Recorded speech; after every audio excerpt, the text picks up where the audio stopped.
বাংলাদেশের কাছ থেকে পুরো রংপুর অঞ্চলটা কিনে নাও।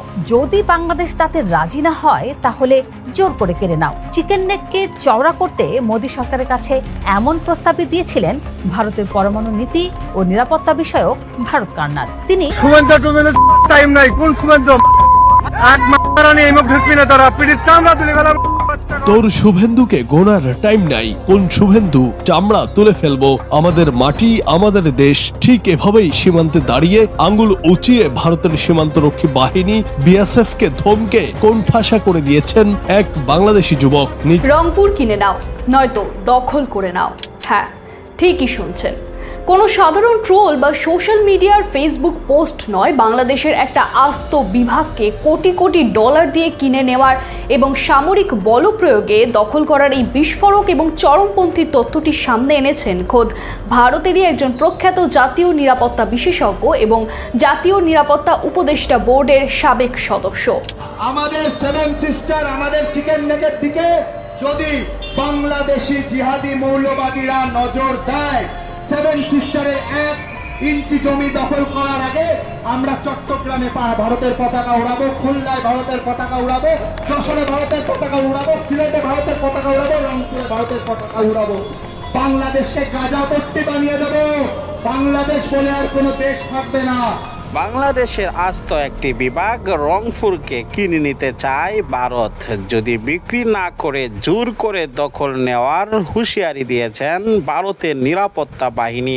পাল্টা জবাব দিয়েছেন বাংলাদেশের বর্ডার গার্ড বিজিবি ইতিমধ্যে ভারতের শুভেন্দু অধিকারীর চামড়া তুলে ফেরার হুমকি দিয়েছেন। ভারতকে উচিত শিক্ষা দিয়েছেন বাংলাদেশের প্রধানমন্ত্রী তারেক রহমান। আসুন বিস্তারিত লাইক করে শেষ পর্যন্ত দেখতে থাকি। বাংলাদেশের কাছ থেকে পুরো রংপুর অঞ্চলটা কিনে নাও।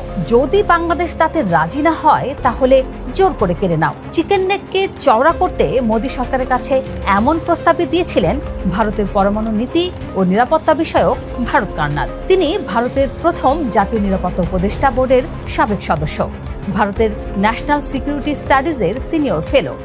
অর্থাৎ এমন আলাপকে পাত্তা না দিয়ে উপায় নেই। চিকেন নেক রীতিমতো গলার কাটা ভারতে। মাত্র 22 কিলোমিটার চওড়া এই জায়গাটুকু ভারতের সাথে ধরে রেখেছে সেভেন সিস্টার্সকে। চিকেন নেকের পাশে চীনের খোল্লা উপস্থিতিতে ভারতের ডর আরো বাড়ে। তার উপর বাংলাদেশে বেশ গুছিয়ে ঢুকেছে চীন। কাজ শুরু করেছে আবার সেই চিকেন নেকের কাছাকাছি এলাকায়। এই পরিস্থিতিতে ভারত কর্নারদের সেই পরামর্শই নতুন করে ঝড় তুলেছে।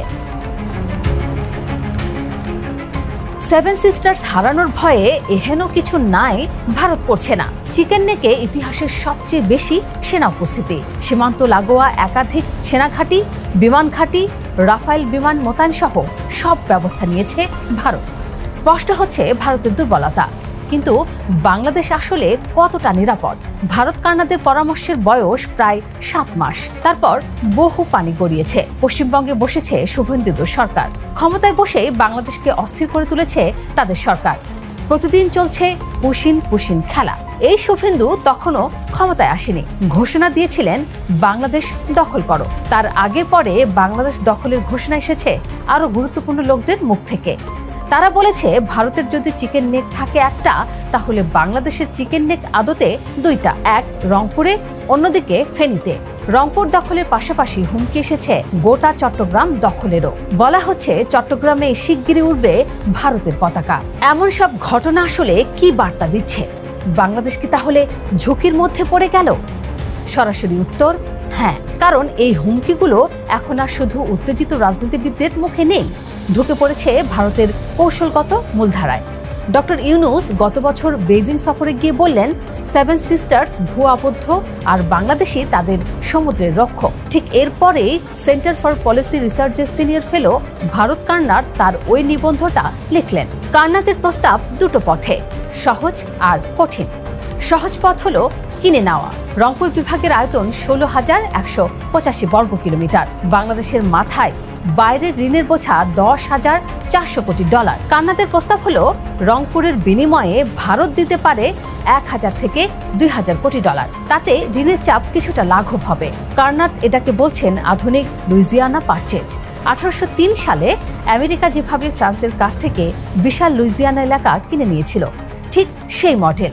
রংপুর বদলে যাবে পশ্চিমবঙ্গের আসামের অংশ হয়ে, কারণ আসামের মুখ্যমন্ত্রী হিমন্তই এই অঞ্চল নিয়ে সবচেয়ে সরব। বাংলাদেশ রাজি না হলে কমপক্ষে বাধ্যতামূলক চুক্তি করো যে চীনের সাথে কোনো সামরিক সহযোগিতা থাকবে না।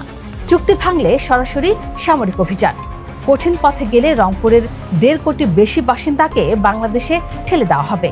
বিনিময়ে বাংলাদেশে থাকা হিন্দুরা আসবে ভারতে। কান্নাদের ভাষায় এটি পরিচ্ছন্ন সমাধান, পরিকল্পিত জনবিনিময়। এসব কি শুধু কাগজে তত্ত্ব? মাঠ বলছে না। চিকেন নেক থেকে মাত্র 135 কিলোমিটার দূরে লালমনিরহাটে দ্বিতীয় বিশ্বযুদ্ধের আমলের পুরনো বিমান ঘাঁটি পুনরুজ্জীবনের কাজ চলছে। চীনা কর্মকর্তারা সরেজমিন পরিদর্শনও করেছেন। তিস্তা মহাপরিকল্পনাতেও জড়িয়েছে চীন। ভারতের শঙ্কা, এই ঘাঁটি থেকে চীনা ড্রোন বা নজরদারি বিমান উড়লে ভারতের পূর্বাঞ্চলীয় বায়ু কমান্ডের প্রতিটা গতিবিধি মুহূর্তে ধরা পড়বে। ভারতের কৌশলবিদ ব্রহ্মা চেলানি সরাসরি বলেছেন, লালমনিরহাট সক্রিয় হলে চীনের আকাশ নজরদারির সামর্থ্য ভারতের শিলিগুড়ি করিডোর পর্যন্ত পৌঁছাবে। তার উপর বাংলাদেশ পাকিস্তানের তৈরি F-17 যুদ্ধবিমান কেনার কথা সক্রিয়ভাবে ভাবছে।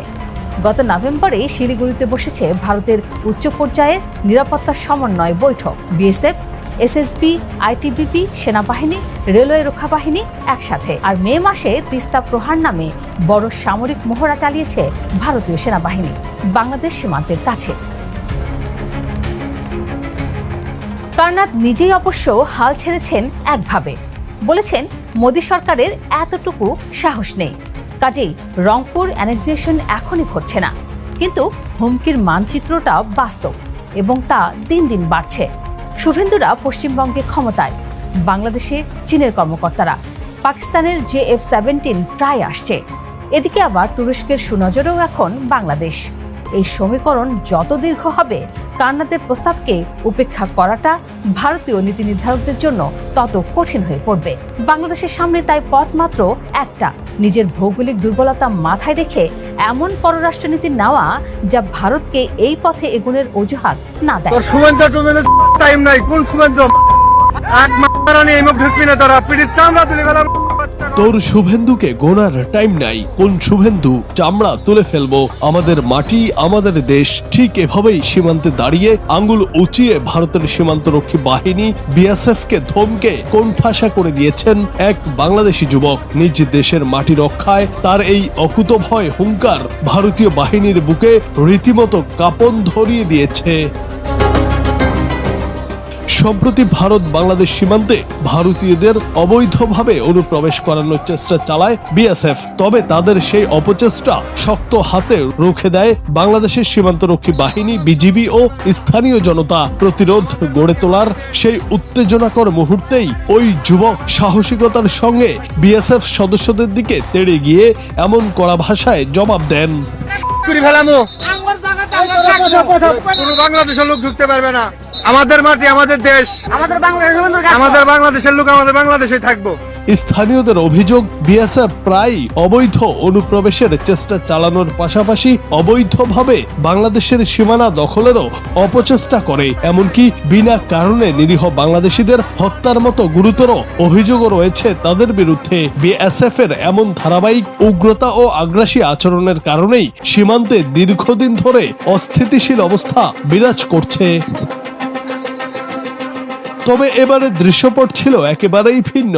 বিএসএফ এর চোখ রাঙানির সামনে মাথা নত না করে বিজিবি ও স্থানীয় বাংলাদেশিদের এমন স্বতঃস্ফূর্ত ও সাহসী প্রতিবাদ সীমান্ত এলাকায় ব্যাপক চাঞ্চল্যের সৃষ্টি করেছে। মাতৃভূমি রক্ষায় বাংলাদেশি ওই যুবকের বুক চিতিয়ে দেওয়া এই হুঙ্কার বুঝিয়ে দিয়েছে সীমান্তে আর কোনো আগ্রাসন মেনে নেওয়া হবে না।